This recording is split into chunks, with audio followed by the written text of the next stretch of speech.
Hello, secret keepers. They say that hindsight is 2020, and we must have just gotten our new prescriptions in because Danny and I are taking a look back on our process of bringing our first game to life. The good, the bad, and the ugly. That and so much more on today's episode of the Mega Moth Studios Super Secret Podcast. Shh. Don't make fun of me in the comment section, please. I'm very sensitive.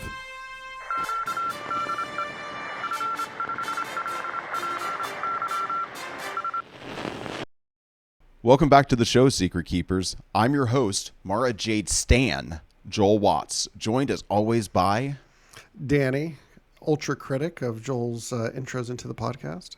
And today we are going to take a look back on some of the challenges and opportunities we were not quite ready for in making our card game, X Seekers of Fortune.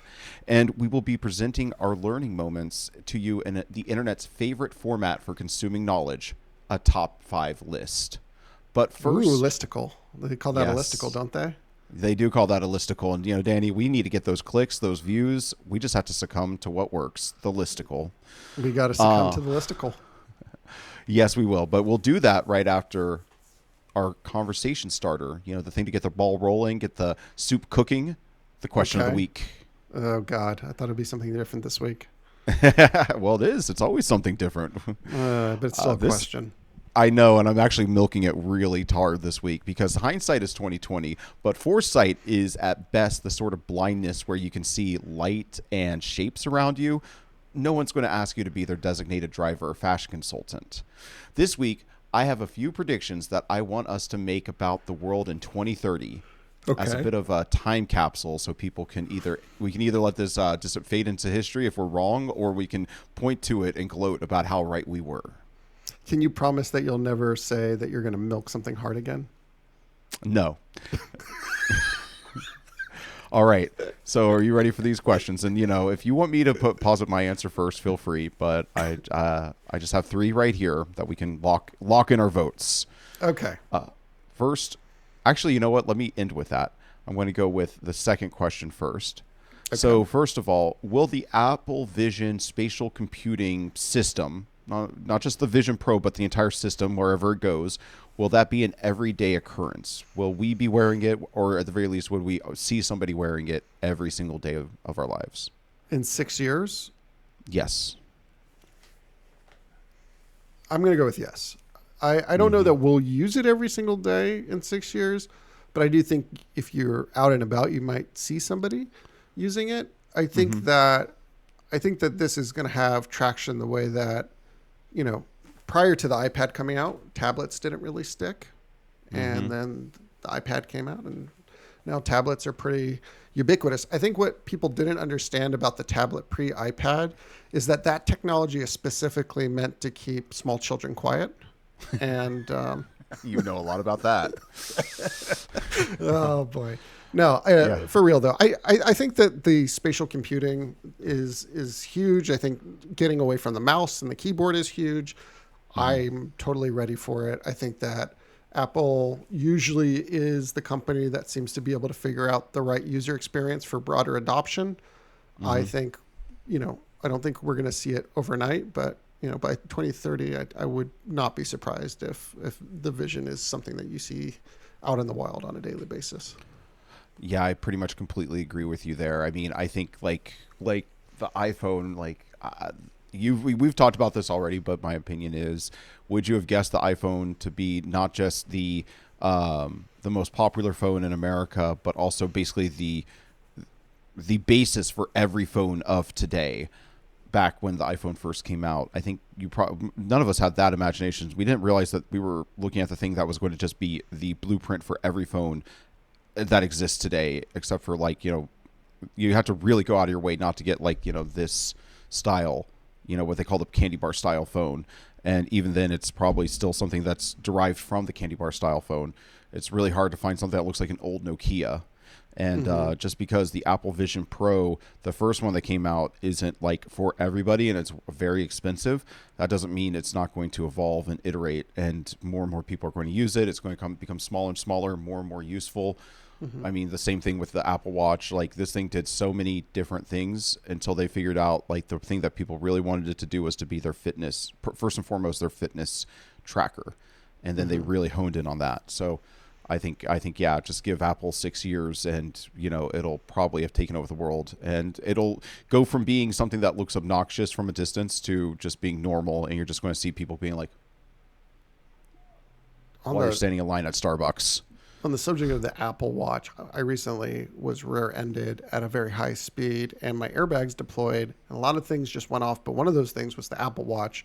I will say that the Apple Watch was definitely relaying the coordinates to where I was, but it was also a very creepy experience, and I don't know how I feel about it. I mean, I don't mean creepy in the way that, like, I think it's evasive that they were giving out my coordinates, because obviously if I'm in an accident, I like that, but just like the whole way it was.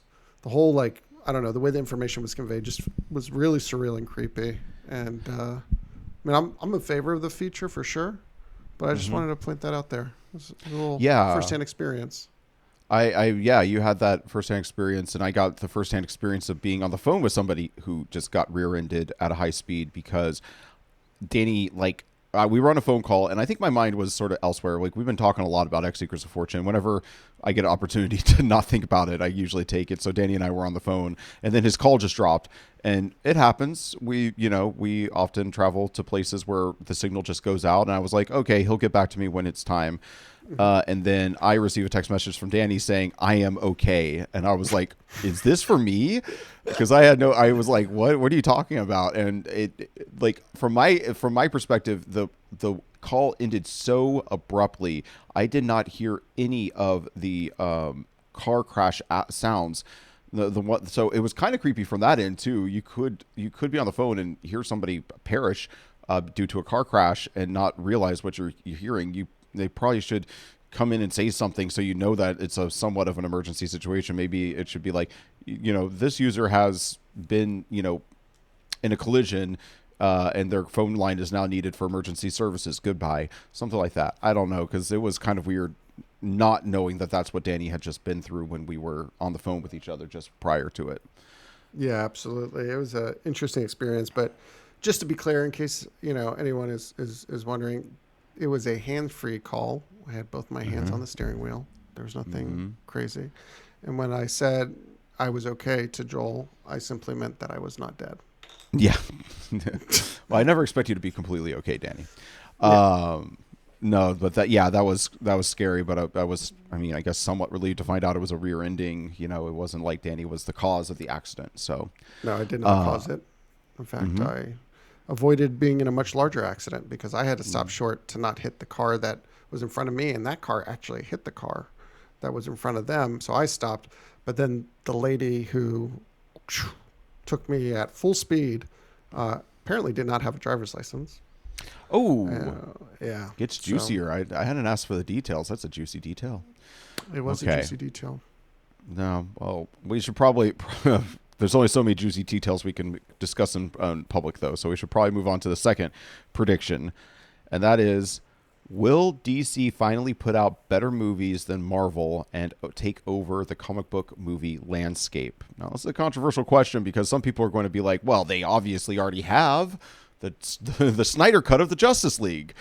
But, yeah. I mean, I think the two of us have been personally much hotter on Marvel as a whole than DC. Yeah, I think that DC has had a few hits in its, prepubescence phase.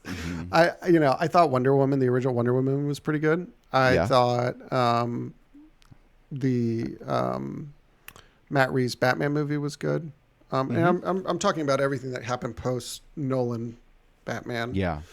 It's kind of like the line in the sand. It's like there's The Dark Knight Rises, and then there's the line in the sand, and then there's DC after that. Yeah, Man of Steel, and to me it was kind of a train wreck. I don't like Zack Snyder. I've never liked Zack Snyder. I haven't seen a single movie Zack Snyder made that I was a fan of, and that goes all the way back to 300. I know that's a controversial opinion to take, as you kind of teed up.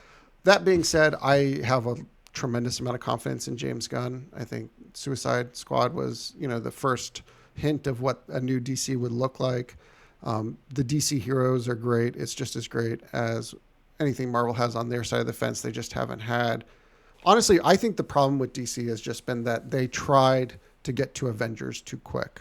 They didn't want to take their time. They didn't want to put in the. They didn't want to make Iron Man. They didn't want to make Captain America. They wanted to make the Avengers, and you can't just do that. You know, the Avengers was a movie that was many years in the making, and it required building many different individual franchises to get to that point. So all that said, I think that James Gunn understands exactly, maybe even better than Marvel does at this point, what made Marvel successful. And my expectation is that we will see a lot of people in 2030 watching DC movies on their Apple Vision Pros much more than Marvel movies. Yes.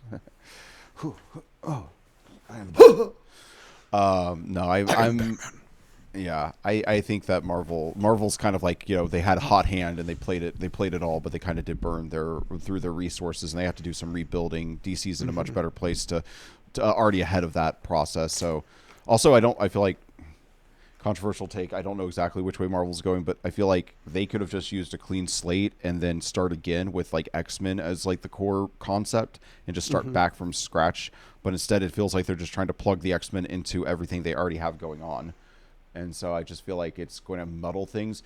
Like basically Marvel's gotten to the point where their movie universe is are becoming as complicated as the what is the term? The brain work with me. The comic books that I think people get away from, and people are intimidated to jump into comic books because there's so many storylines, so many issues, so many plots overlapping, and so much history. And now the movies are becoming just as complicated, and they've kind of breached that event horizon. So I just think that if they were to keep doing this comic book movie thing, they just have to kind of like clean the slate and restart every now and then. And the fact that they can restart completely with the X-Men would have been, I think, a good idea, but it doesn't seem like that's what they're doing. They're just making it denser and denser. And right now DC can start with a brand new Superman, continue on with Matt Reeves' Batman and a few other properties, and they can be just that entry level, like, oh yeah, this is what we're here for. So now, I think that they have a good chance. Is Matt Reeves' Batman going to be the Batman for that universe, or is it just like a side Batman that exists alongside the Batman that they actually put into the... Last time I heard, like, I'm not an expert on this, so audience, if you know the answer, please comment or hit Danny up on TikTok, and he'll pass it along to me there. But if I remember correctly, they kept saying that it wasn't going to be the Batman. It was going to be a separate thing. I personally think that doesn't sound like the best idea. I think that Batman would be really good for the overall, like, if they're trying to build up to a Justice League style movie, I think the Patterson Batman would be the best one to move forward with, like that, because it's already such a well-defined version of Gotham, and he really hit a lot of the tropes. So, I mean, it's for them to decide, but I just think it would just make it easier for consumers that there's not two Batman at once. You just need to have a Batman and a Batman continuity and just stick with it. That's my personal opinion. We've learned that we can, we'll get into it, but we've played armchair like marketing gurus before, and now that we're actually doing the job, it's a lot harder than we realize. So let's, I trust that these people know the process.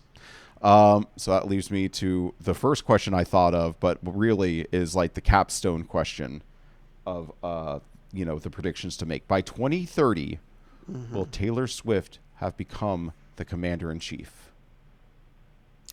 2030. She's over 30 now, right? So I believe she's 34. Trust me, they've done the math. If she's 1 year off from being eligible to run for president,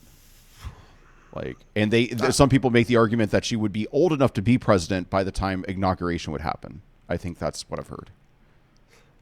I'm going to go with no on that one, and I think not because I don't think that she could get elected. I think that she probably could get elected, given that our democracy seems to be more about, it's like we're much more conditioned for voting who should move on to an American Idol than we are who should run the country. And so that American Idol skill set, I think, would serve Taylor Swift well. And this is coming from somebody who appreciates Taylor Swift's music and enjoys it. And But I mean, I have no reason to believe that she would be a particularly competent president. I mean, I'm open to hearing her debate someone, although not that we have like real debates in this country either.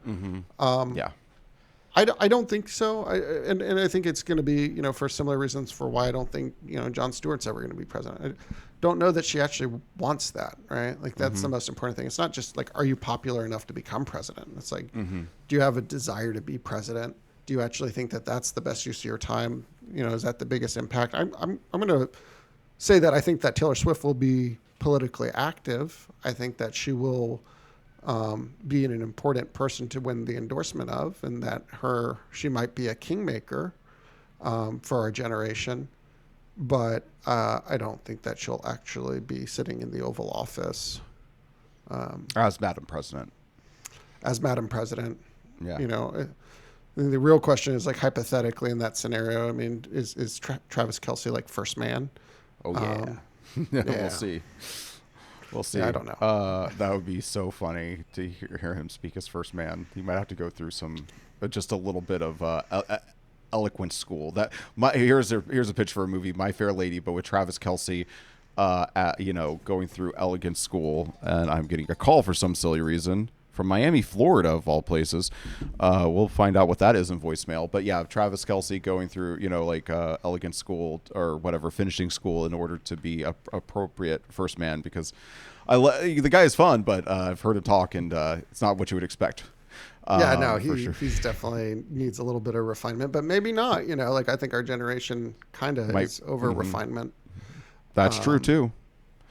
Hold on 1 second. I have to disappear underneath my desk. 1 second. Okay, I will use this opportunity to go change my headphones because they're running out of battery.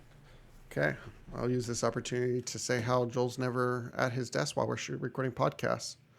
You would think this is like the first time, but in fact, it's happened many, many times. So, I mean, that's definitely something that I think if you're at home right now, hopefully Will's cut this out. But if he hasn't, What did you have to look under your desk for? I just wanted to plug in my desk because I have one of those standing desks. Like, see, check this out. Oh no! What's happening to my frame? What's happening to my frame? What's happening to my frame? It's like you're not holding it. I'll say that much. Yeah. So anyway, I plugged that in because I have some phone chargers that operate on the side there. I see. And I wanted to make sure that I was getting power while my phone was sitting here. Okay. Well, to go back to the question of the week really fast, just to make sure that in case there's not going to be a tie, we don't just have the completely same answers. I am going to say that Taylor Swift will have become president in the 2028 election season. I think the field is wide open for new blood, and she has pretty much every voter on, like, the only people she doesn't have sides on her side are natural born haters, and they never win. So I'm going to say that, and you know what? Yeah, considering the size of production she can run in doing her concerts and the logistics and all the places that she's traveled to, I'm sure she's already met many world leaders. She's not qualified, or at the very least not exposed to what the job might require. Like you said, the only thing holding her back is her own decision-making process, because she wants to, I don't want to say waste, but use a portion of her life not being a mega pop star and instead being commander-in-chief. We'll find out in a few years, but I feel like if she wants it, she got it. Yeah, I think that is accurate. I think if she wants it, she probably has it. Yeah. All right. So before we dive into today's main topic, we did want to do just a quick developer update for X Seekers of Fortune, because we are at a milestone that we want to demarcate, and to let y'all know what to expect in the coming months. So Danny, do you want to take it away with some of these updates?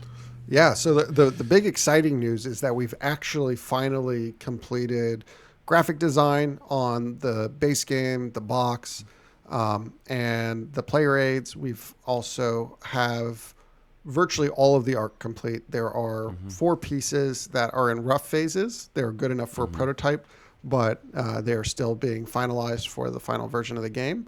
But what all this means is that we are at the point where we can send files to our printers, both in China and the US, and get some physical prototypes in our hands, which we can use to send out to people for reviews, overviews, and also to do our own sort of demos. So you'll hopefully be seeing a lot more in-person events being advertised from us as we have the full game finally ready to bring out to the public and allow everyone to get their hands on it. So super excited, and yeah, that's the big developer update. Joel, anything you'd add to that?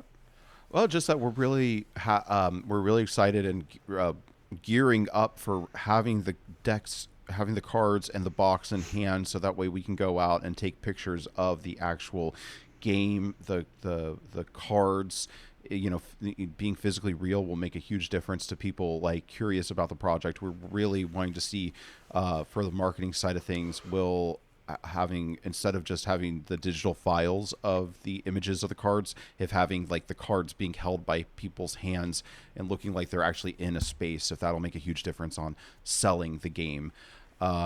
So I'm just excited. I'm excited for that. I'm excited for Danny, myself, and our friends up in Norman, Oklahoma, Will and Annie, to have a copy of the game, so that way we can go out into the public and show off the final game assets, and play and teach people how to play, and see if we can actually convert fans IRL. So yeah, I'm just really excited and just really happy to be crossing this point in the development. It's crazy. Every milestone is a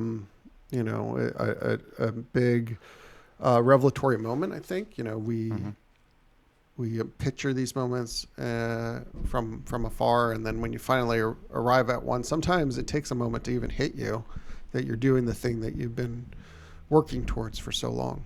And, yeah. Because you're so freaking exhausted going over the finish line. You're just like, are we still talking about this? Carry me.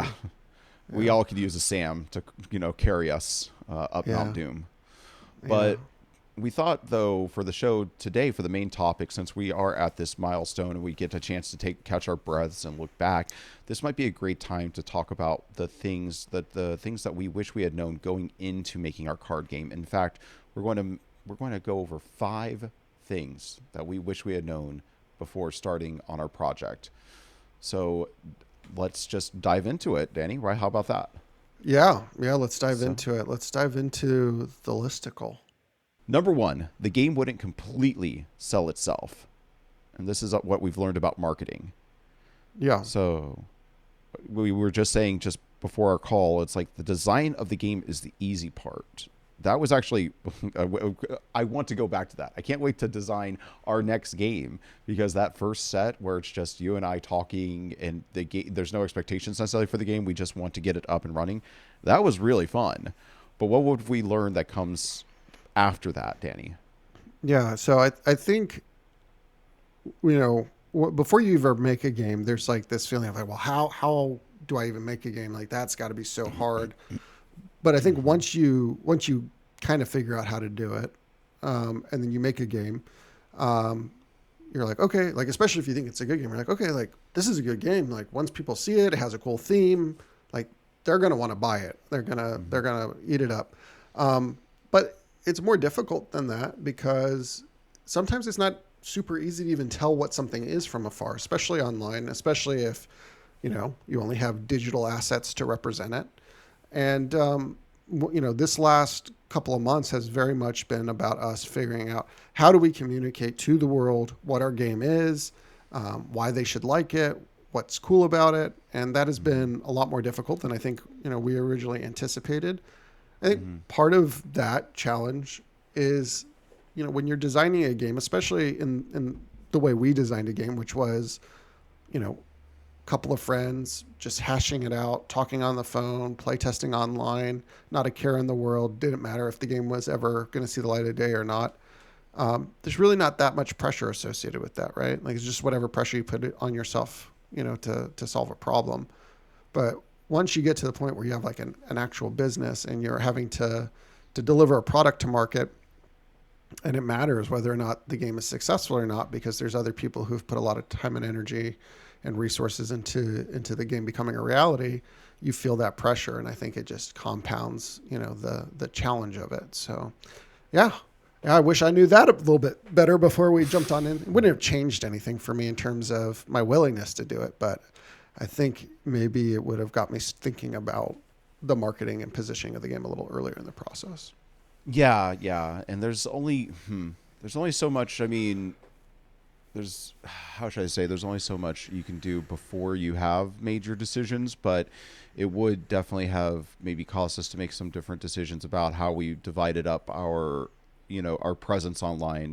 We have Megamoth Studios, TikTok, and then we have like we're Megamoth Studios on TikTok and YouTube, but it's also like should should we should we have been X Seekers of Fortune first and foremost? It's like one of those questions that we'll probably always be coming back and asking ourselves. And because we wanted to be a studio and we want to do more of these, it was like it might hurt us in the short term to try to both build Megamoth Studios and X Seekers of Fortune at the same time.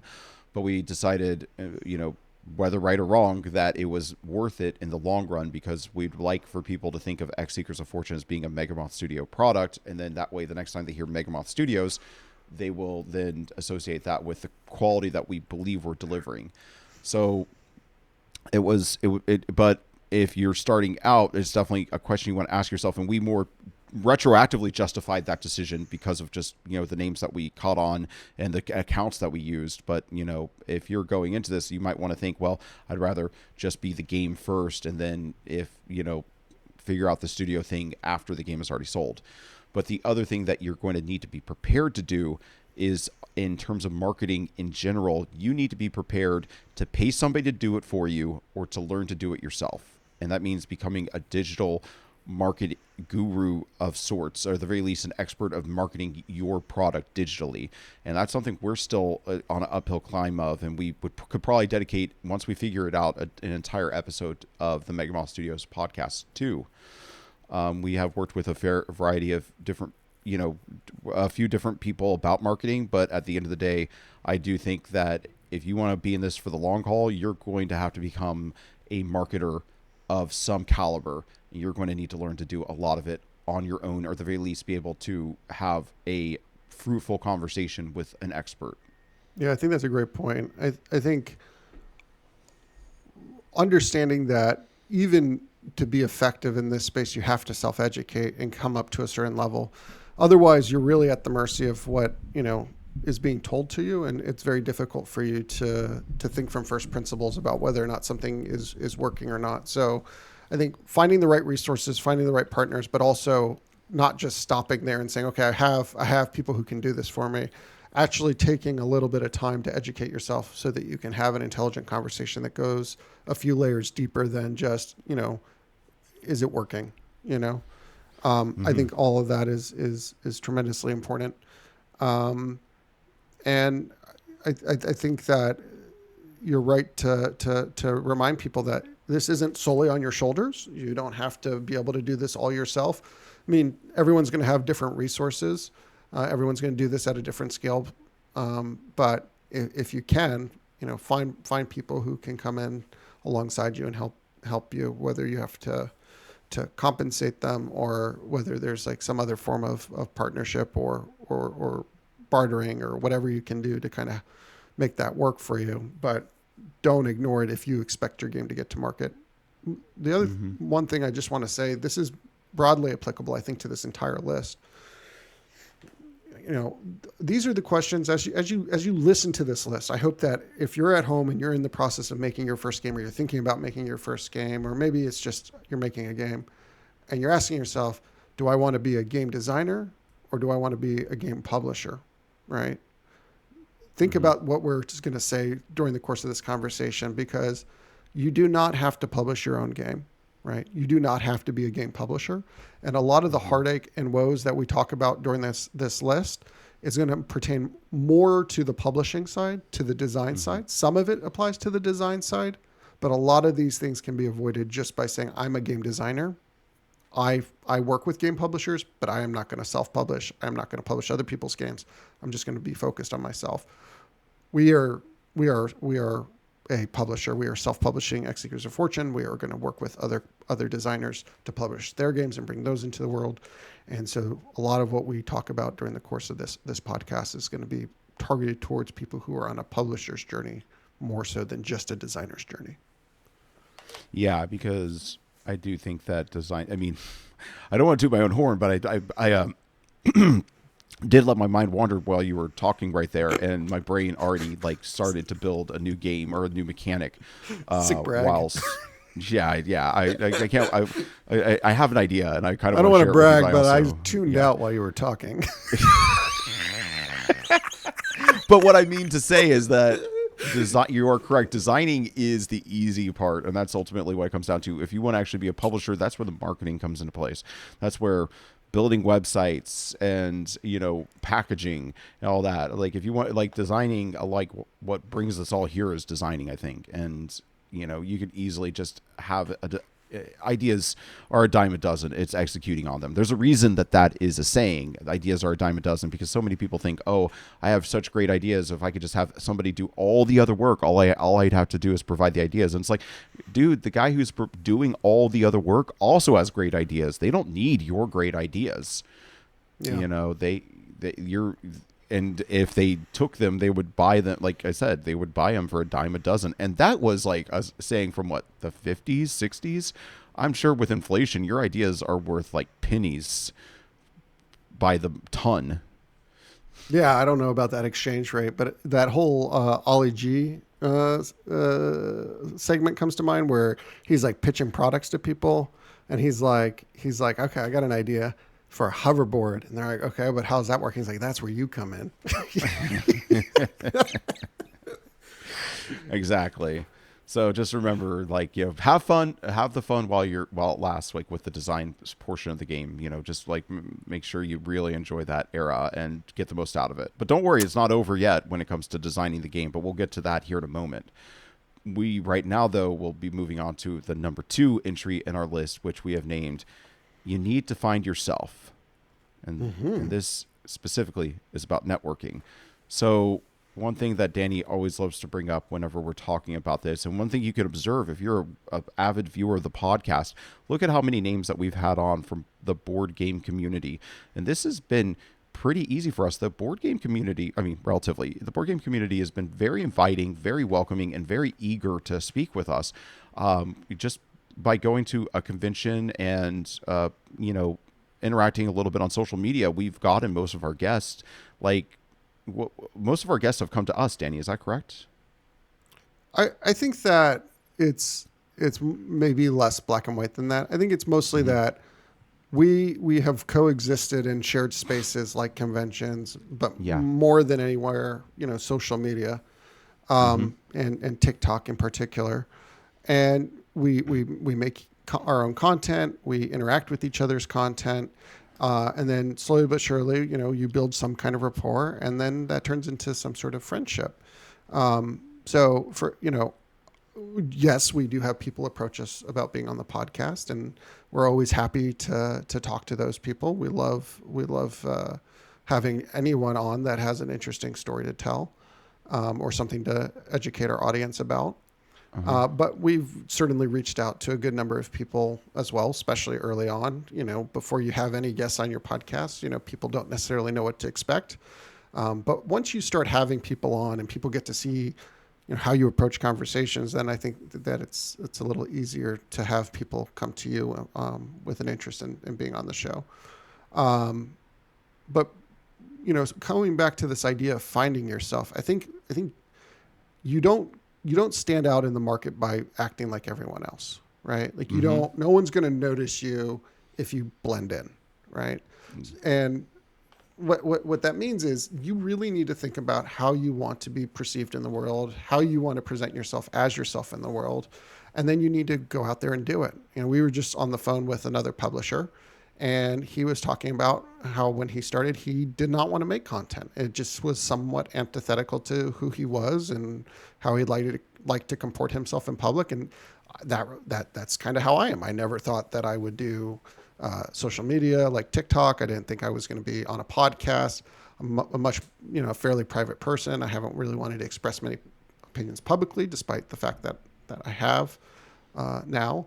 And that was part of what was necessary in order to be able to get the game out in the world. I had to, acknowledge like, okay, like if you want the public to pay attention to you, that kind of requires you to be a public person. Mm-hmm. And so, yeah, I mean, you have to figure out how you're going to do that. You have to find yourself. Yeah, that's a really great point. I mean, it is interesting that like sometimes you need somebody outside of yourself to tell you like not who you are, but how you come across. Because I think there's a huge difference between the two, but who you are to everybody else is a combination of who you are inside and how that projects out. So, this is a good time to like, get, friends and colleagues and family to actually like, get in, like let you into their perception of you. So that way you can build upon that. Because you definitely want to go with the grain. If you're trying to build too much of a false persona, or you're not going to be able to maintain it, at least in my opinion. It's going to be more of a hassle to maintain like if you're quiet and somber and monotone, play into it, make that part of your sense of humor and part of your brand, because you can't just turn on all like every single time you sit down to make a post. I mean, you can, but eventually you're going to probably not enjoy it. So just definitely play to your strengths. And be ready to make a whole bunch of friends, though, because you're not going to be able to go to these board game conventions and not meet new people and new friends and just like play wonderful games that you just want to keep, that you're going to want to talk about with other people. 100%. I mean, I think you bring a good point. Like, you're not going to be able to present yourself as something that you're not in a sustainable way. And you'll find very quickly that one of the keys to being successful on social media, in particular TikTok, is being authentic, meaning people want to see people who they think are actually a version of themselves as opposed to being, a entertainer. Obviously, the more entertaining you are as yourself, the more people are going to stick around. But you can't go and be phony and expect that people aren't going to see right through it. But yeah, I mean, we've made a ton of friends. I mean, if nothing else came out of this pursuit, just the friendships that we've made and the lessons we've learned have been really worth it, in my estimation. Yeah. I think. No, I think I was just going to say lastly that, this really does tie into the whole marketing thing. I think that finding yourself is just as much about finding yourself as a person operating in public as finding finding out what your game is and how it's perceived as well. We just got off the phone with another publisher, and part of that conversation was me asking, hey, like, from what you've seen, we haven't really talked a lot, from what you've seen online, what is your perception of X Seekers of Fortune? And, he was able to say a couple things like, okay, I kind of gather that it's a TCG, but I don't really know much more beyond that. And that was really informative to us, because it's like, okay, well, this is how people who don't, follow us closely or aren't in our brain are perceiving the product. And is this how we want them to? And, how would we need to adjust to make sure that, what we want them to know is super clear. Yes, 100%. And that, that kind of goes out to, you have to put work out there, and then you have to see what, strangers or acquaintances think of, like what you're putting out there. And that also goes back to what you were saying with, because he was saying that our TikTok, like he sees your TikTok stream, the Mega Moth Studios TikTok, and how, recently it's been mostly clips from our podcast and videos talking about like, different situations going on in the board game TikTok community, but it's not as much about X Seekers of Fortune, or it's been a while since we pushed that. And I think part of that is because we've been waiting for these assets, these prototypes to come in, so you can sit down and actually show, like, hold a card in your hand to the camera. So I'm sure that's going to change course. But yeah, it was interesting getting his perspective that, in following us, he hasn't learned that much about our game, partially because we don't want to, gloat about it and make that the only content that we're putting out there. But we might need to ramp it up a little bit, make sure we're clarifying and pushing the game. But that links back to marketing. And ultimately, you're going to find out that everything we're talking about right now pretty much links back to marketing. A lot of it, yeah. Yeah, but let's talk about something that isn't marketing related. Well, maybe we'll see. But one of the things that you're going to need to know is that your game is going to spend a lot of time in the oven. Playtesting never ends. The way I look at it is you're going to keep working on your game and working on your game like it's some sort of clay model until that clay dries up, and which is essentially the point where you can't change anything because it's going to the real life manufacturers. So Yeah. I think we would both say that we're pretty surprised that we're still tinkering with the game this late into the process. Do you remember like the last changes that we've made or the most recent changes we've made to the game? I mean, right now, I mean, I think one of the changes we're still actively deciding whether or not to implement is what exactly happens when you enter the final quest with respect to adventure reveals. I mean, when we initially conceptualized the game, without getting too in the weeds, it was just you enter the final quest, you reveal an adventure, and then if you have more than one, your rival gets to choose which of the two adventures you're going to have to pursue as your last adventure to complete. And just in observing how some members of the community play, some of them were flipping up adventures so that there was a minimum of two at all times, because it had become like the prevailing strategy that you would try to get rid of all your adventures going into the final so that your rival had no choice. You just got whatever got flipped up, Yeah. which makes sense. However, it may not be the most interesting thing, and it certainly leads to, some number of games that end much more quickly than maybe we would like to, because they flip up a 3 and then it's relatively easy to solve. So, I mean, that's something that we're actively considering right now. I'm certainly leaning towards changing that. We haven't had a whole bunch of deliberate conversations, but we've made more major changes, like the implementation of the rest mechanic. That was relatively recent. A lot of these things happened here in the last couple months. Ultimately, though, I think the most important thing is just to have a clear mind about what the game is that you're trying to make to begin with, and to be able to, as opportunities to change the game come up, to be able to evaluate those opportunities through the framing of what is the game we're trying to make, and does this help us get closer to that ideal game, or does it move us farther away and moves us maybe into could be a good direction, but it's just a different game, right? And I think that's important to know. Like, if you have no idea what you're trying to make, it's going to be really hard to make it. Yeah.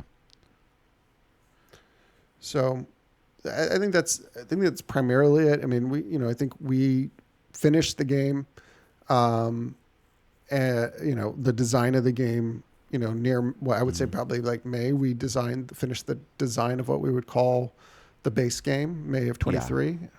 And then, and it was excruciating at times to make the changes as people would make suggestions and stuff. But ultimately we knew that we didn't want to put a game out there that had, a very clear optimal strategy that you're supposed to pursue under all circumstances, because that's not healthy for a competitive play environment.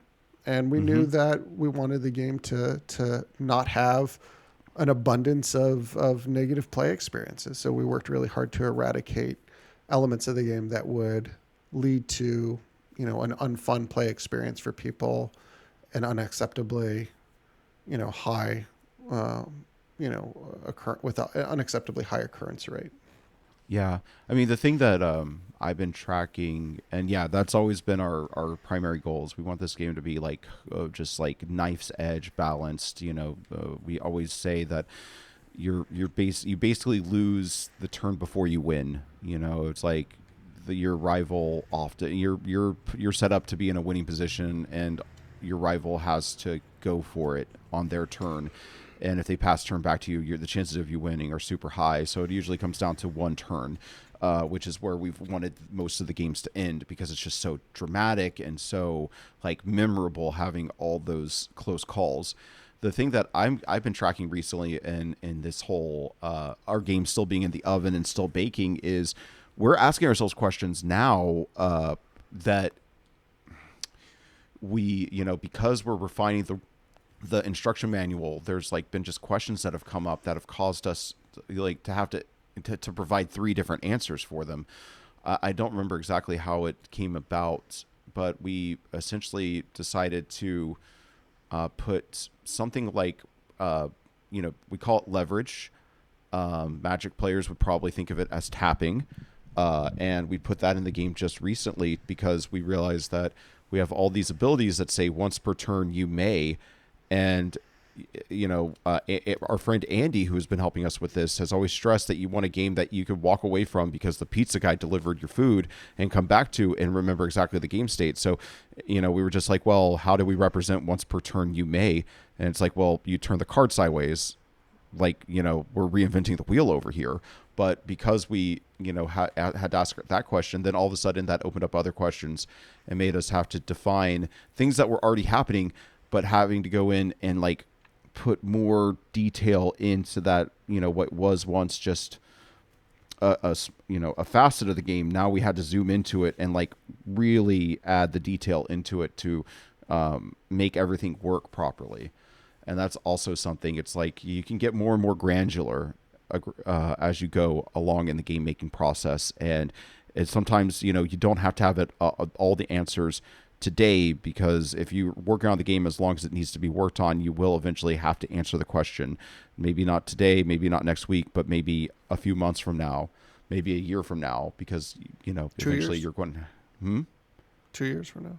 Yeah, why not? 2 years from now. It could be 5 years from now. Not for us though. We're getting very, very close. But yeah, but that also, if you do it right, if you do, add those intricacies and details correctly, you're going to open up design space. And that's the thing that is very exciting for me with some of the design space we've opened up, is now I am thinking of new cards and new ways of interacting with the game. So it gets pretty exciting the further you get into it. But, you'll just last night during Tuesday Night X, we had one of our players really push back against the way that we've defined what wild in our game. You have 4 main resources, glyph, they're called leads, and they're glyph, myth, ruin, and vision. And then we had a 5th wild one, which is like, supposed to be super rare, that might not even ship in the base game, probably won't be in the base game, but we plan on introducing them. But, from his perspective, like from our perspective, we've said that wilds essentially are everything all the time. You play a wild lead and it represents those other 4 always. But from his perspective, when you play the wild lead, you should have to declare which of the 4 it becomes, and then it locks into that. And both could be the right answer, but it definitely changes the design space of the game with how it works mechanically. And we need to listen. We need to gauge his thought process on it, because if he's thinking that way, then a lot of other players are going to be thinking that way. And it's hard to be counterintuitive to how the majority of people think. 100%. And it is important all the time to pay attention to what your playtesters are saying, and hopefully you're fortunate enough to be working with a group of people who believe in your game and want to see it be the best that it possibly can be. Correct. Well, talking about people who want to see your game become the best that it is, as it can possibly be, let's start talking about number 4 on our list, which we have titled "Painting the Walls Can Take Longer Than Building the House." And this is where we want to talk about some of our favorite people to collaborate with, which has been our artists and designers for the game. Now, Danny, you said the base game, the core of the game that we thought we could potentially take to Kickstarter, was done in May of 2023, which is coming up on almost being a year ago. We're a few short months away from that. So what have we been doing since having that completed game, versus like how has it taken us nearly a year to have something that we could send to the printers? Yeah, so turns out it takes a long time to create art, and also to have all your assets designed. I think things can happen faster depending on how much time and money you have. But it takes time to develop these things, especially if you're doing so intentionally, and especially if you're doing so in a way where you're really trying to layer the flavor of your theme into every square inch of your game. So we put a lot of time and effort into making sure that our game pieces felt like they were of the world that we were trying to bring our players into. So that is very time consuming, as it turns out. Yeah. But it's rewarding. But if you are going to pursue actually taking your design and then physically creating it, again, we're in the domain of what a publisher is going to do here.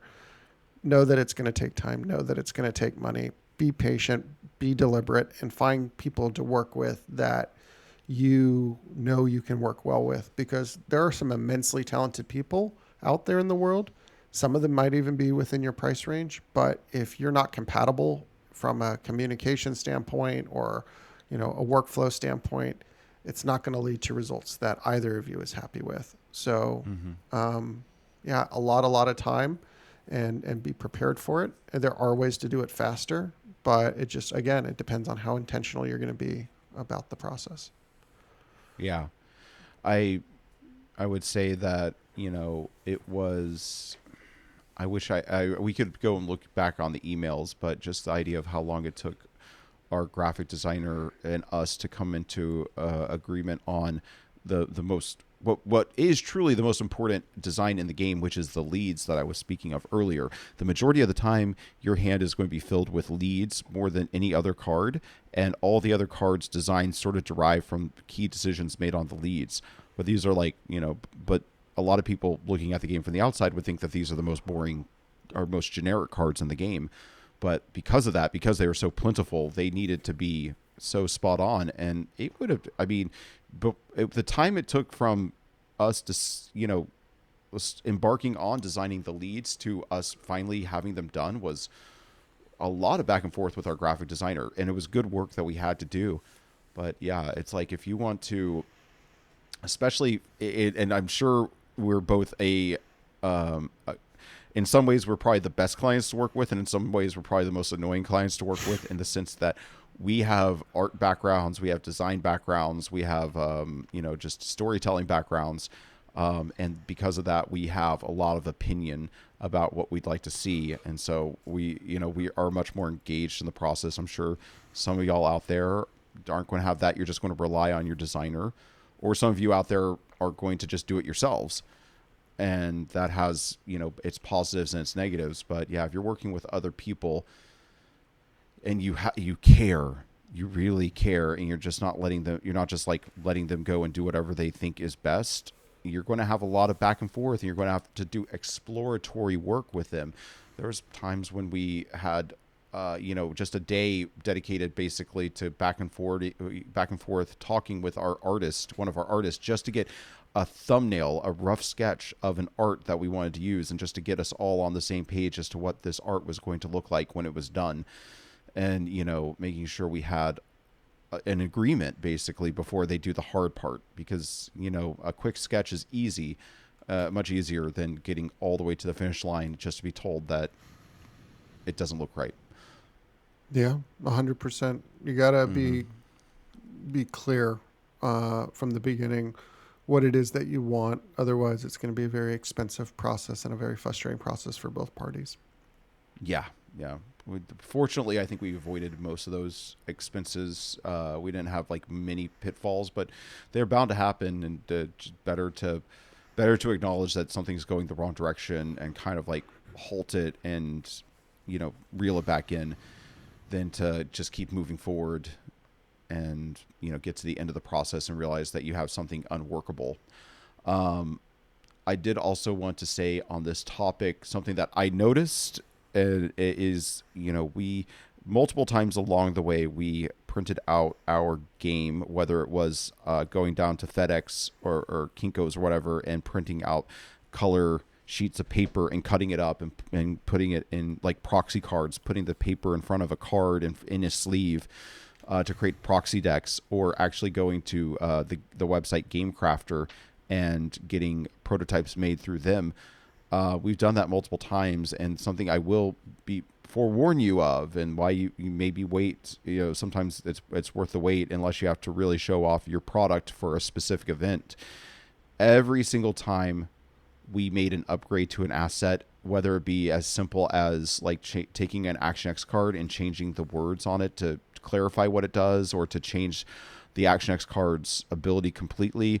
Or once we started getting in the leads and the adventures and the Action X cards from our designers and our artists, I got more and more shy about going out and showing off the prototype decks that we had printed out with Game Crafter and everything like that.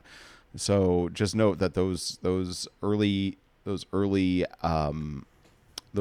prototypes that aren't using final art, not using final design assets, they're going to become very cute, I guess you would say, after a while. But they're going to look more and more like museum pieces. That it's like, look at what the game looked like before it started looking really good.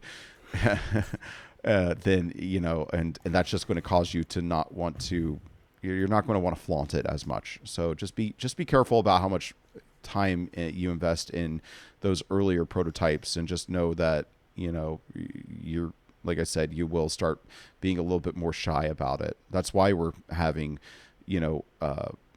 copies of the game made by print and play. So we would have rapid prototype copies of these final art assets, so that we could really start going out and showing people, playing with people, and showing them what the final game is going to look like. Yeah, I think that the good news is that if you're feeling a little embarrassed showing older versions of your stuff, that means that your stuff is getting better. So, accept the silver lining for what it is, and keep on at it. Keep on at it. Yeah, for sure. That is actually probably the biggest thing right there. We just played with our final assets on Tabletop Simulator just the other day. We just got them uploaded like 2 days ago, if that. And it just makes a world of difference looking at your final designs. And I when we first went to our graphic designer, I was kind of hoping that they would follow in my footsteps on a few of the design elements, and ultimately they did. They did follow in the footsteps of a lot of our cues that we gave. But the idea of like them using the original symbol, the original icons I had created for the leads would be madness now. It worked for the time, and people were really supportive of the design work I did early on. But now that we have those final designs, I'm like, I can't even look at the old icons without, yeah. But yeah, I think that's pretty much that for issue number 4, on our list. So let's move on to number 5. The business is a game unto itself. This is specifically about business and administration going into making a game publishing business. There's a lot that goes into it, and we discovered this as we got to that point where we were trying to establish our LLC through, I believe we used LegalZoom. And we thought, I was hoping it was going to be as easy as just signing some paperwork, paying some money, bada bing, bada boom. But Danny, there was something waiting for us down that corridor of setting up our business, and that was called, what was it called? Not the user agreement, the operating agreement. The operating agreement. Thank you, Danny. Can you tell us a little something about writing an operating agreement? No, probably not legally. We should.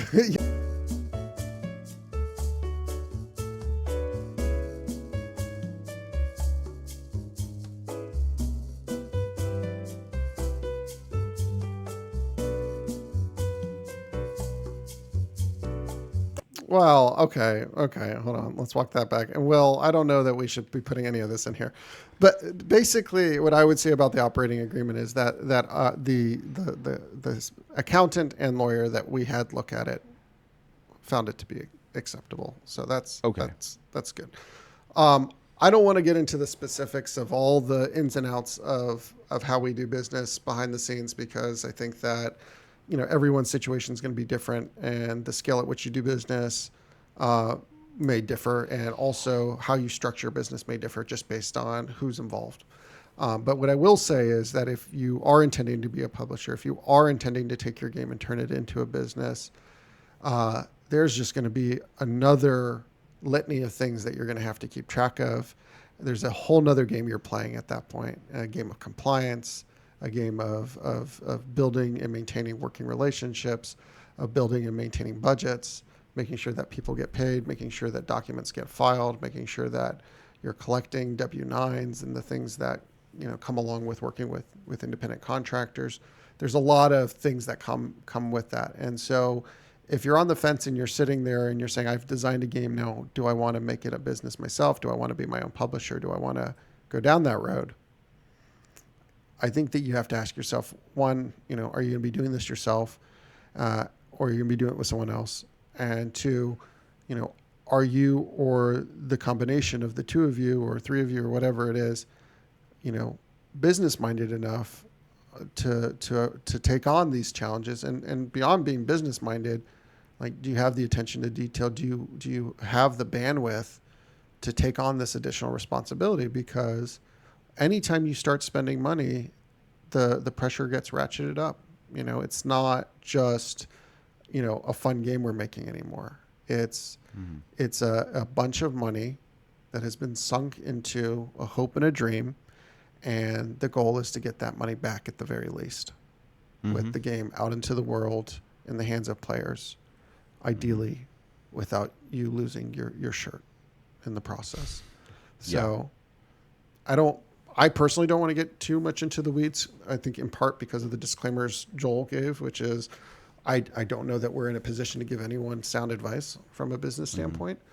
I feel confident that we are doing business the best way that we know how to, and we're doing a good job by us.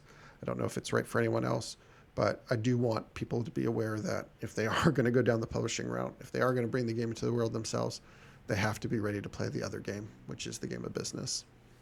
100%. And that's probably the best way of putting it. I mean, I would just say not hypothetically, but I would say, like, you definitely want to look into the most important things to look into are the business entity, which there's many ways of doing that. You can do your research. One example is an LLC, which is what Danny and I went with. We're not saying it's the right one for you, but that is an example of one of many. I think there's also, what is it, like an S Corp or something like that? S Corp, limited partnerships, sole proprietorships, C exactly. Corps, But D you're going to Corps, want to D Corps, you're going to X Corps. I think you're just making things up now, Danny.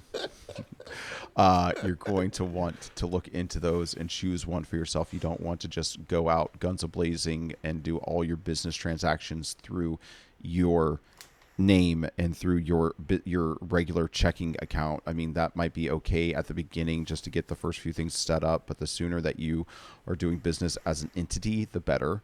You can learn more about that online from experts. And then secondly, I would say the next most important thing is you definitely want somebody to look over the money situation.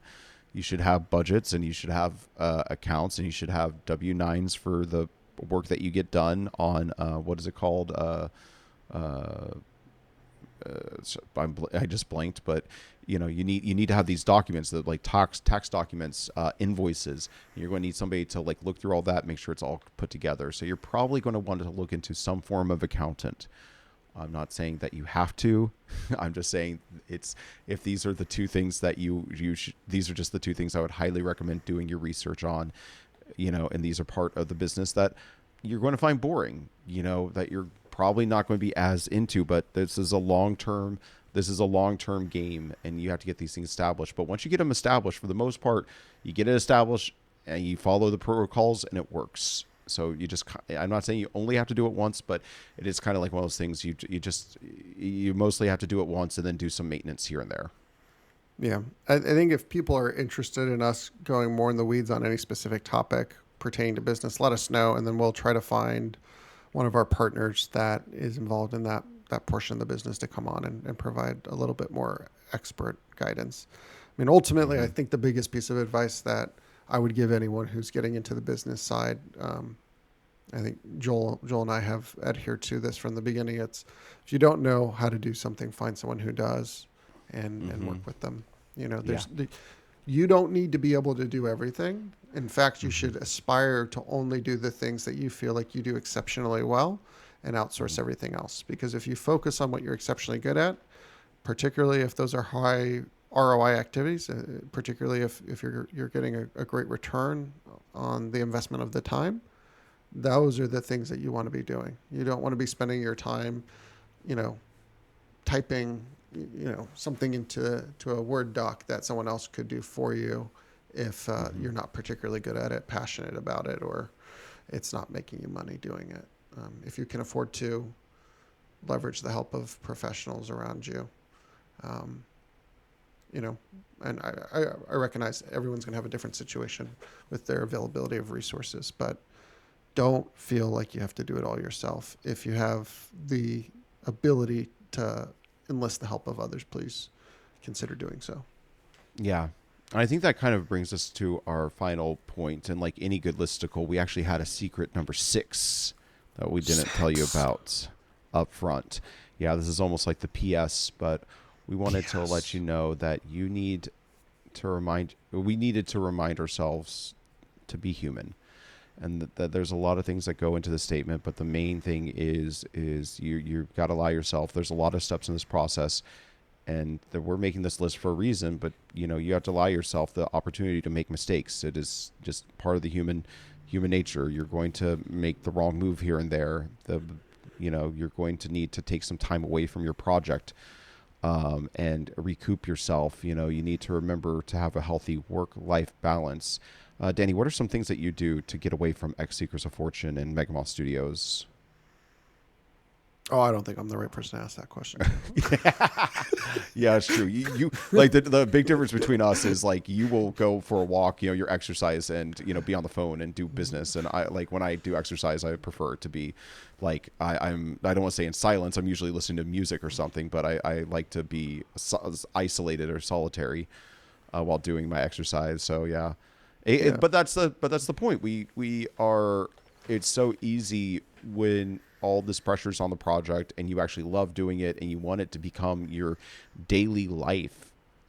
You will sacrifice, and you have to remember you're not going to be the best person for your game, for your business, for those people that you're networking with if you're not taking time to stop and relax from time to time.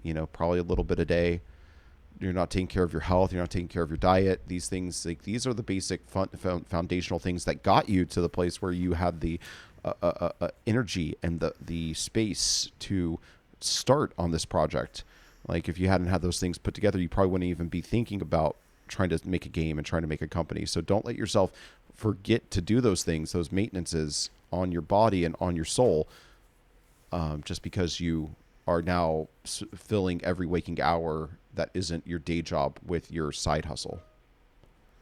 Yeah, no, 100%. I wasn't joking before when I said that I'm not particularly good at finding the work-life balance or being human with respect to the game. I think it's in part because I really enjoy it, in part because I feel very driven to see it be successful. But that doesn't mean that I shouldn't be taking more time to myself. I think whenever you have an opportunity to spend time with people face to face, it's important to be present to them. I think it's important to get your sleep. I think it's important to eat in a way that gives you energy and makes you feel nourished. Mm-hmm. And I think even, again, I mean, I think in a lot of ways, Joel and I have maybe run afoul of one of the biggest rules in business, which is, don't start a business with your friend, right? Like we've obviously kind of punted on that one, but Oh, I didn't realize. no, we definitely punted on that one, but Okay. but I think part of maintaining that is to find time to communicate about things that aren't the business. Like I think one thing Joel and I do fairly well is we're capable of having conversations that have nothing to do with the game. We talk about things going on in our lives. We talk about things that we find interesting. Mm-hmm. And usually, all roads lead to Rome, right? Like we eventually end up back on the game or the podcast or whatever. But yeah, we take time to actually just be friends. I think a lot of times when you get into business, it's all business and you cease to make time for friendship. So whether you're dealing with friends within the business or just your life outside the business, I think it's important to just take time, try to find healthy boundaries, set them, and then and know that the work is still going to be there, and you taking some hours for yourself is not going to be the difference between the success and failure of the project. If anything, what Joel said earlier, you not taking those hours to yourself might increase the likelihood the project doesn't succeed, because there is a breaking point for everyone. And that breaking point might be a lapse of attention while you're driving. It could be, you have a heart attack because you're too stressed out, or it could just be that you're just so overwhelmed that you can't get out of bed. There's so many different ways that it can manifest itself. So take time, be human, and don't feel guilty for taking care of yourself. Yeah. No, I 100% agree. There was some other aspects to this that we wanted to, emphasize. And one of those is, the whole idea of this is also plays into like the ignorance of the situation of making the game is bliss. We've sort of like laid out a lot of things that you're going to have to consider with your business, with your game, or whatever creative project you're endeavoring to do. But I was actually kind of happy not to know all these little things that we've talked about over the course of this conversation, because if you presented me everything we'd have to have done all at once, when we decided we were going to take this seriously, I might have, that might have been my breaking point right there. Nope. Like I would have been overwhelmed. 100%. I think oftentimes one of the keys to being successful in life is being just a little bit ignorant. Like it's not to say that ignorance is a good thing, but it is to say that sometimes we talk ourselves out of doing things that we would otherwise be successful at doing because they sound like they are outside of our capability. But if we don't understand fully what we're signing up for, we find that we rise to the occasion and are successful. And we would not have ever let ourselves know that about ourselves had we known what laid in wait for us, what lies in wait, what was waiting for us. Mm-hmm. So. Oh yeah, definitely. And the decision-making paralysis can, you only can make so many decisions in a day. So, just let yourself be, let yourself do it over the long run. You're not going to, you can design a game. You can just do that thing that we did, design the shell of the game in a weekend or so. But, building up all the assets and everything, it's going to take a long time. So you're going to have a long time to make the decisions as you go. And you also should just be ready to be surprised every now and then when you're thinking you're ready to move forward, and all of a sudden something comes along that you weren't prepared for. Life presents pop quizzes, and just be prepared to not be unprepared, and to stop and learn what you need to do and what decisions you need to make and how you want to handle the situation as these things that you weren't ready for come up. We didn't know we were going to need an operating agreement. We had to learn what that was. It kind of created a roadblock for a little bit there, or at the very least it was like treading through mud for a moment while we were figuring out how should we do this and how do we need to get it set up. And we knew that we couldn't move forward as a business until we got that done. And we did do some game design whilst getting that sorted out, but eventually we just had to sit down and do the work and make make something that the two of us could agree upon. Mm-hmm. Yeah. Yep. There are an endless amount of things to pop out of the woods and scare you, but it's better just keep on moving. Moving. Well, so speaking of keeping on moving and work-life balance, we definitely want to get out of here in just a moment.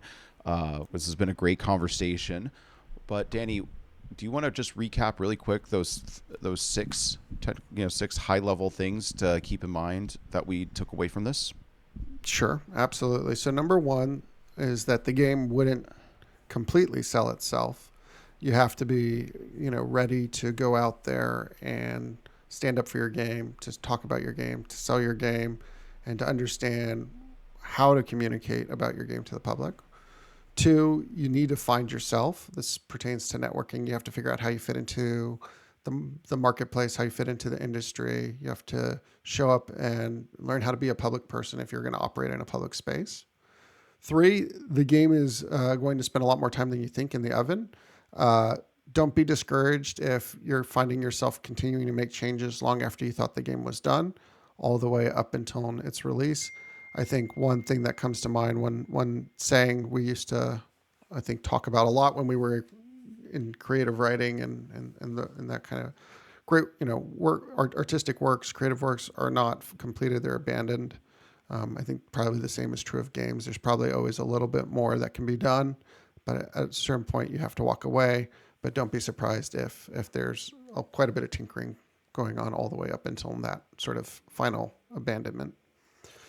And then I would say that the fourth one, and I won't say it, the fourth one is painting the walls can take longer than building the house, meaning all the things that it takes to actually physically make the product that comes after the design of the game can sometimes exceed the amount of time it takes to design the game. Games come together in a lot of different speeds. We heard from Hannah at Trash Cult and Dustin at Botany. Those games came together quite quickly, and then they had the process of making it afterwards. Whereas some games are designed over the course of years, and then maybe by comparison, the actual product design isn't nearly as long. But generally speaking, don't be surprised if it takes longer to make the game a physical product than it does to actually design the game itself. And then number 5 is, hey, business is a game unto itself. Be prepared if you're going to go down the publisher route, if you're going to go down making, games a business for yourself, that there's going to be more things for you to have to keep up with. And it's going to be helpful to find people who can help you with it if you can afford to do that. But make sure you have a good handle on the amount of bandwidth it's going to take to actually operate a business. And then the last thing is, kind of a little contradictory to maybe the business point, but, maintain a little, it's okay to not know all the answers. In fact, that might help you be successful, be a little ignorant.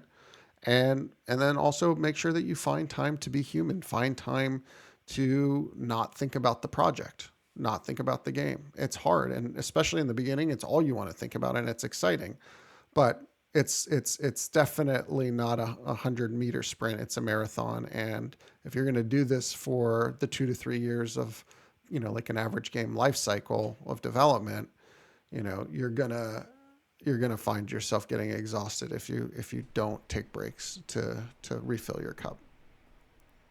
100%. Yeah. I'm looking forward to refilling my cup a little bit tonight. I hope you're doing the same, Danny. Oh, yeah. I'm going to gulp it down. I'm going to refill. I'm going to gulp it down again. I'm going to refill it again. Oh, this sounds like, what was it, Buffalo Bill's soda shop? Oh, I thought you were talking about, from Silence of the Lamb. Oh, no. I was like, no. Where are we going? Where are we going? The soda place over at PAX Unplugged and I think mini conventions. You just gulp that soda down and you just want to refill it instantly, but you got to get back in line, unfortunately. Well, you're going to need some lotion for today's something random. Okay, well, before we get to that, if you want to continue to take this journey with Danny and I and learn from our mistakes, please, we have so many mistakes yet to make, and we are going to be talking about them with ourselves and with a wonderful guest coming down the pipeline. So if you want to learn more about that, you can do these things for us right here, right now. The first one, you're on YouTube, I hope, looking at our beautiful faces. Go down and hit that like button for this episode, and you're just going to get yourself a little sprinkle of confetti that's going to burst out of that thumbs up. So like our video. Then if you want to be in the know, if you want to know when the Megamoth Studios super secret podcast comes out, we'll tell you. YouTube will tell you. You just have to subscribe. But you don't just subscribe. There's a bell icon that comes up after that, and you want to hit that bell right here, right now, so you get notified when we release our episodes. We are talking right now, and I wouldn't be surprised if I get a notification any moment now that our latest episode is dropping while we record this. And that episode would be with the great Anna Fugate Downs, and that's from a few weeks ago. Anna Fugate Downs. Sorry, Anna Fugate Downs. That's from a few weeks ago. She's a makeup artist who works on video projects, basically feature films that are produced for YouTube, and you're going to learned so much about her process, how she got there, going back and listening to that episode. And that's one of dozens of episodes that are just right there for you to listen to and get more information about what it's like to live this creative life. And if you have friends who don't like watching things on YouTube, they like listening to things in podcast apps. Well, we're on all the podcast apps. We're on Apple Podcasts. We're on Spotify. We're on Lastcast. Go out there, find your podcast app of choice, and download us there. And even if you listen to us here on YouTube, just subscribe to us on your podcast app. That way we get more downloads. All right. If you've done all that for us, then I think maybe you have earned the right to see something random from Danny. Sweet. All right. You ready for this, Joel? Are you ready to put the lotion never. on your skin? Do I really need to go get lotion? Because I do have some. Yeah, please do. Okay. All right, Danny. I got some lotion right here. Perfect. All right, Sarah V. That's good stuff. It's good stuff. Mm-hmm. All right, so I'm going to need you to start by, for this episode, this episode, something random, I'm going to need you to start by putting some lotion in the palm of your hand.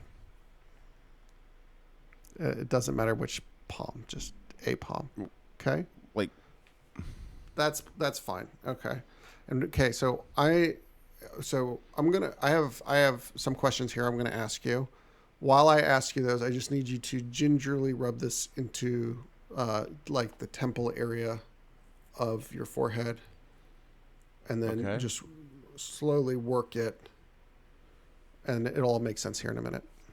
All right. Okay. Let me see. So need to do that, and then I'm just working the lotion like this, huh? Yes. Okay. So for this week's Something Random, we are going to take a look at 5 different alternate versions of Joel. Okay. So the first question: what would Joel have been like had he never left San Antonio?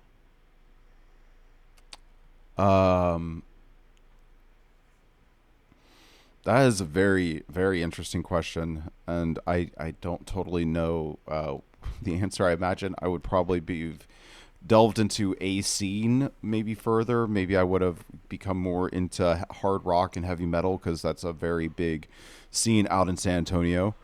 But I probably would have been even I don't know, more involved in the local community of trying to find trying to make the Keep Austin Weird thing, but in San Antonio. And I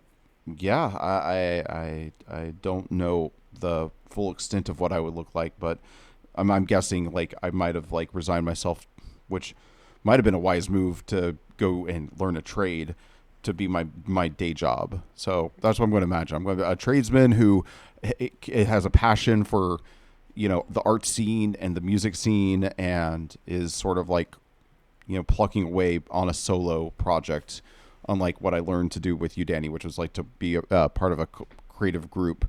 I probably would just be telling myself that I'm working on my great epic comic book or something. Okay. All right. So for this next one, okay, you'll take the lotion, you'll refill the lotion, and you're going to be moving now to your jaws. Jaws. Okay. What, the this part of the jaw? Yeah, exactly. That's perfect. All right. The second alternate Joel, since we're on this top 5 list. Okay. What would Joel have been like had he not been fired from Central Market for putting illegal pepperonis on his pizza? It was more than pepperonis. Yeah. That is a great question, because I tend to stick to jobs until they're done with me. I don't tend, so I could very well have maybe just maintained employment at Central Market for way too long, and, just stayed living where I was living at the time. Oh, yeah. So I don't know. Maybe you'd be looking at not the produce manager. That's probably too high up on the totem pole. Some sort of what were those people called who were just overall managers who were just walking around all the store? Coverage manager? Coverage manager. Yeah. You might be looking at the low man on the coverage manager totem pole if I hadn't been let go from Central Market. I could see that. Okay. Yeah. All right. So for this one, this is gonna be a little. You're gonna do this. Can you see what I'm doing here? Yeah. Yeah. Okay. Okay. If I had known it was going to be so facially oriented, I would have grabbed my face lotion. Oh, okay. Yeah. Okay. So All like right. this. Yeah. Perfect. What would Joel been like had he been born in 1950? Rich. um. How? How? Well, no. In the same way that all boomers are like well off. you know, I'm just assuming that I would have taken advantage of the good economy, and it would have been advantageous towards me. 19. So I would have been coming of age in 1970. I would be like 2021 in 1970, 71. I probably would have been like, yet again, like even more likely that it would have been like a tradesman or something like that. I mean, it's so hard to say because the school system was so much different. But but back then, I think it was more crystal clear that you were either funneled to college or you were funneled into like being like a working class person. So, depending on how the school system worked out for me, I think I'll just go with like the idea of like I would have maybe been funneled towards doing just a working class job, but maybe becoming a plumber or electrician. And then What would have been and your then rationale for dodging the Vietnam draft? Well, wait. Would I have? I mean, okay. So I would have been 18 in 1968. So I guess that would have been prime Vietnam time. When did the Vietnam draft stop, though? Like the early 70s? I think so. I don't know. We could certainly find that out. But let's just assume that you're the ripe age to be a draft dodger and the right I actually. disposition. I mean, I probably wouldn't have been happy with the war, but I'm doubtful that I would have been a draft dodger. Really? Yeah. Okay. And how would you be Probably dealing just with? I have just enough of a sense of duty to like be convinced to do something like that. So. Do you think you would Uh, have committed war crimes? if ordered. Oh That boy, you really would have fit well in the 40s. yeah, because I mean, like now that you ask me, like, now that I think about it, it's like that if I was born in 1950, my dad was born in 1946, so we're talking like being 4 years younger than my dad. So he went to Vietnam, I probably would have. Now, Okay. granted, when he went, they set him up to be a bar manager on the base, so he didn't really see That was much his in the way of posting. action, huh? Some people just got to be bar managers. Like, oh no, Watts, you're not going to go out in the field. You're going to sit here and you're going to make Yeah, cocktails. yeah, but essentially, or make schedules for the bartenders. Your dad went to I Vietnam and made schedules for who's going to run the bar in the base. Yeah, I think so. Yeah, and ordered inventory and everything like that. I mean, you have to remember it's like you still have to have like the whole ecosystem of living and life for the soldiers. So, and who's going to take care of that? The other soldiers. Yeah, that's incredible. I did Hmm. not. I've never heard about anyone doing that. That's cool. Okay. Well, what was that was what, number 3? Was that Yeah. a sufficient enough answer? Oh, that was super sufficient. Yeah, You just wanted to know def- what I was going to do in Vietnam. I see. Yeah. All right. For this one, you're just doing sort of this number here, just trying to get the top of your. Okay. Just like this. Yeah, there you go. All right. What would Joel be like had he not bombed so hard that one time you did stand up at Conan's Pizza? That's so funny because I've been thinking about that recently. I don't know. I don't think I was ready for stand up at the time, even if I had or hadn't bombed. And I don't think it was necessarily about bombing that I moved away from doing stand up at that time or open mics. So I don't think it. I mean, maybe if the question is what would Joel be like if he had continued on his comedy career? Yeah, I guess so. Canceled. I will just say this: I'm glad I wasn't doing comedy between the years 2016 and 2021. So, Mhm. yeah. So, like, if you were still on your stand up journey, you're pretty confident that you'd be canceled. If you were born in 1950, you're pretty confident you would have committed a war crime. Yeah. Yeah, that's my story, and I'm going to stick through it. I think like even like unless I had like ascended to the point of actually being like a touring comedian, though, I probably would have like no matter what, I think there was going to be like some sort of like stoppage there around that era. Even if it wasn't like me being canceled, I would probably been like, well, let's just see where this goes, because I wasn't, it was definitely just a different. There was like kind of a different time and space and energy going on that I don't think I would have wanted to be in public for. Who knows? You might have ended up on a podcast. Yeah, exactly. This is me coming out of my shell again. So if you see me on a with a microphone in front of me, on some stage somewhere, it's because of doing the show. Like, yeah, there you go. Being confident again. Okay, cool. That was an interesting one. Yeah, I can't wait. You ready for it? All right. For this one, you're going to need a lot of lotion for this next one. Like maybe like 2 to 3 times what you've used on the previous ones. Okay. Okay, so this one is more of like a free form. You can kind of choose how you want to apply it. This question is, what would Joel have been like had the Flesh Life been a hit? Oh man, that's a good question. Here, this is way too much lotion. I don't know if I have enough skin to apply this much lotion. If the Flesh Life, and I can't wait to talk to y'all about the Flesh Life. If you're like, make that like put a little bookmark here. The Flesh Life will be discussed on the Megamoth Studios podcast. So I'd like to say I'd be like a niche, beloved, like, I don't know, like, I don't even know if celebrities, like, novelty maybe is the word I'm looking for. Like, I was really like, if that show had been a hit, I was really going to try to launch myself into the Flesh Life like marketing empire, which could have had its own weird degeneracy coming out of it, because that there's I don't know exactly what that would have entailed, but you would definitely be talking to somebody who would be bragging about having a fleshlight molded out of their mouth and or other body parts. So I don't know, I'd probably be like quasi independently wealthy. Like maybe that's like the biggest thing I could think is like I probably wouldn't have like a job, a day job, and I would just be going to like weird conventions, I think. So to recap, you've dodged the fate of being a tradesman in San Antonio. You've dodged the fate of being a lowly coverage manager at Central Market. You've dodged the fate of committing war crimes. You've dodged the fate of getting canceled, and you've dodged the fate of having your body parts molded as sex toys. Wait, that's not the fate. The fate that I've dodged, like that would have been awesome. The fate I dodged is being some sort of weird novelty, not even a celebrity, but like a novelty face, like associated with weird memes. There's still time for that. Yeah, I think there's plenty of time for that. All right. Well, that's it. Okay.